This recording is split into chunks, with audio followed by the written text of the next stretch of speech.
know it's been quite a roller coaster in the US housing market. We saw mortgage rates hit rock bottom and home prices soaring to new heights. But then interest rates started to rise, causing things to kind of cool down. Then we started to see a slight correction in home prices. Mortgage experts were talking about a housing recession and the possibility of home prices taking a nosedive. But then something totally unexpected happened. Home values began to climb again. In fact, the latest Case-Shiller Home Price Index shows that housing prices have been on the rise since the turn of the year. So let me answer the question that's been on everybody's mind. Is the housing market about to crash?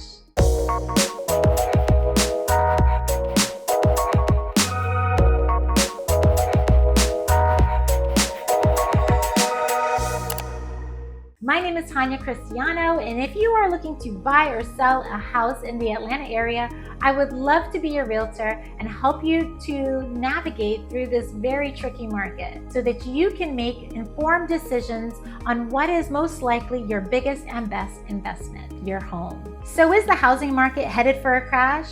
Well, all signs point to no. And in this video, I'm going to give you 6 reasons as to why a crash is highly unlikely. Number 1, low inventory. The housing market has been a bit of a head scratcher in 2023 with home values and sales activity doing a little dance. One big factor that's been driving up home prices is the lack of available homes. Back in 2008, during the housing crisis, many small home builders went out of business and new construction hit a slump. While things did pick up again, a global supply chain crunch pushed up the cost of materials like wood, slowing things down again. According to Lawrence Yun, the chief economist at the National Association of Realtors, the supply of homes is still lagging. As of May 2023, there were just 2.6 months worth of unsold existing homes on the market nationally. With the real estate scene starving for more inventory, it's going to take more than just changes in interest rates to slow down the rise in home prices. Factors like inflation, affordability, interest rates, and supply all need to align before we might start seeing a dip in home prices. Home builders never fully bounced back from the last housing crash. Now, with the demand through the roof, they can't buy the land and get all of the approvals they need quickly enough. While they're doing their best to build more homes, it's unlikely we are going to see a repeat of the overbuilding we saw 15 years ago. And as long as that's the case, the supply is going to remain low. Number 2, higher homeowner equity. Homeowners today are in a much better financial position than they were after the last crash. Unlike the foreclosure crisis of the past, most homeowners now have plenty of equity in their homes. Lenders were more lenient during the height of the pandemic, resulting in low foreclosures in 2020. This strong equity position means that if homeowners need to sell their home for whatever reason, they can, and for a profit. According to CoreLogic's home equity report, homeowners with mortgages saw a 7.3 year-over-year increase in equity in late 2022, which is amazing. In the US, there is a whopping $29.6 trillion in home equity.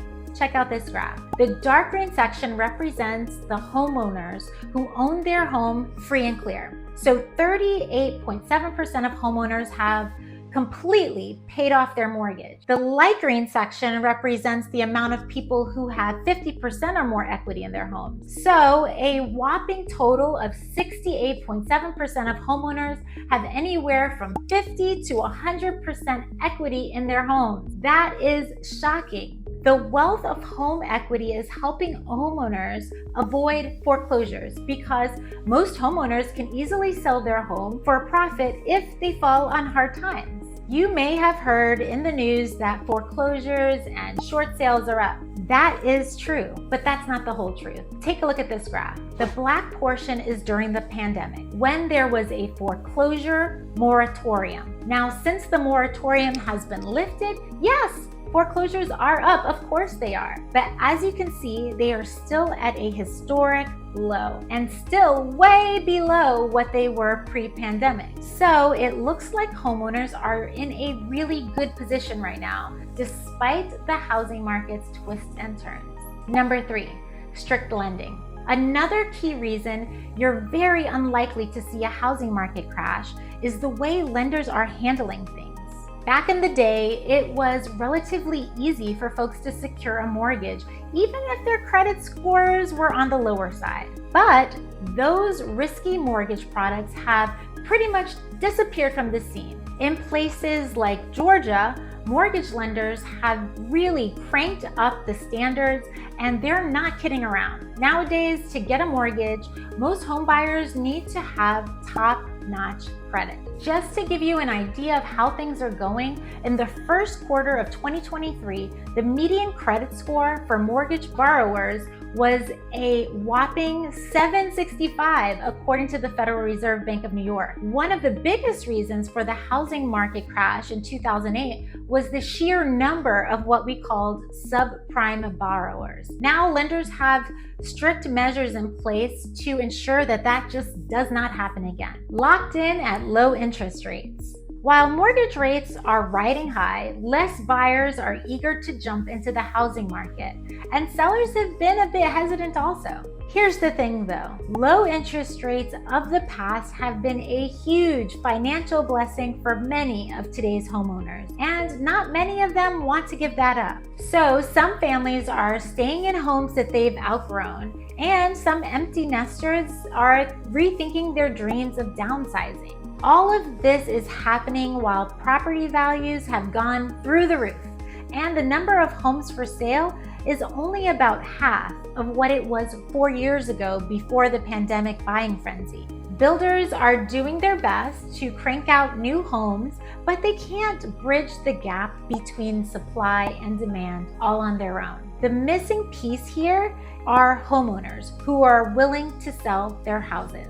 Low interest rates of the past are a big reason for the gridlock in the market. It doesn't look like it's going to ease up anytime soon because mortgage rates are still on the rise. For those who have 3 to 4% interest rates, moving now with the rates at 7.5% would mean getting a more expensive loan. Check out this graph. Right now, 26% of homeowners have a 3% or lower interest rate, and 44.7% have between a 3 and a 4% interest rate.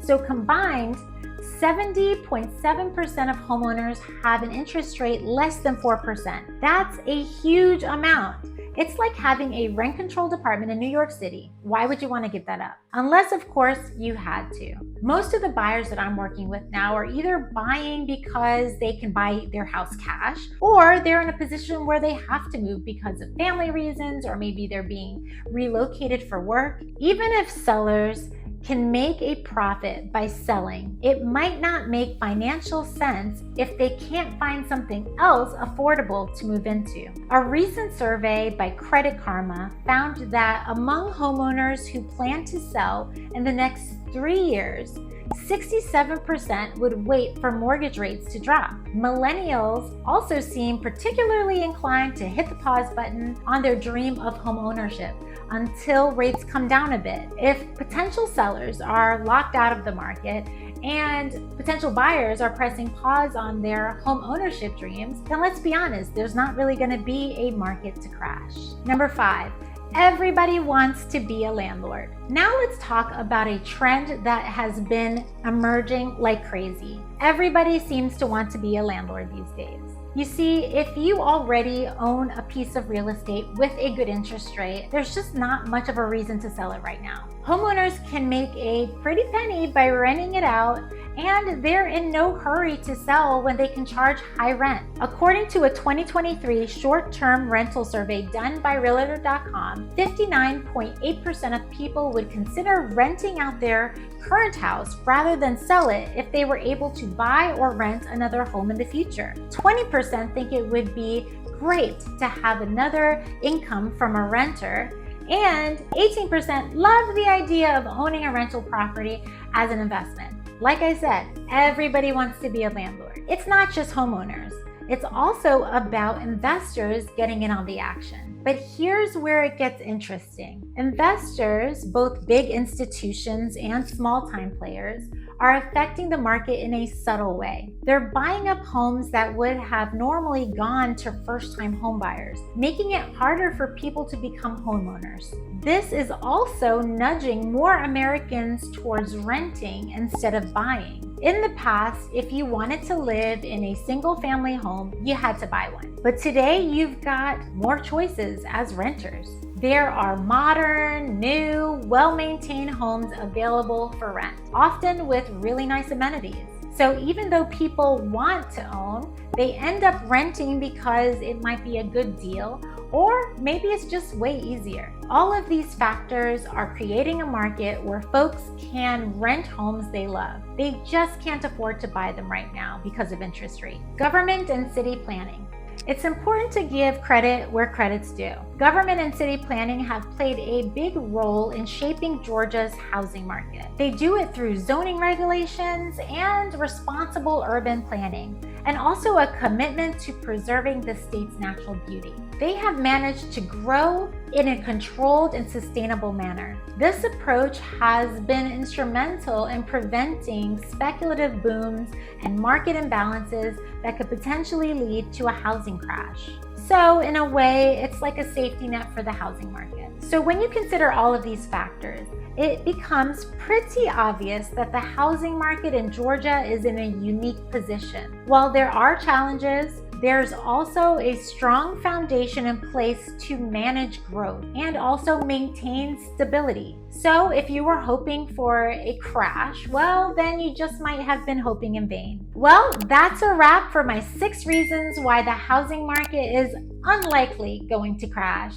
I hope you enjoyed it. My name is Tanya Cristiano, and if you are looking to buy or sell a house in the Atlanta area, I would love to be your realtor and help you to navigate through this very tricky market so that you can make informed decisions on what is most likely your biggest and best investment, your home. Thank you so much for watching, and I hope to see you soon. Bye, y'all.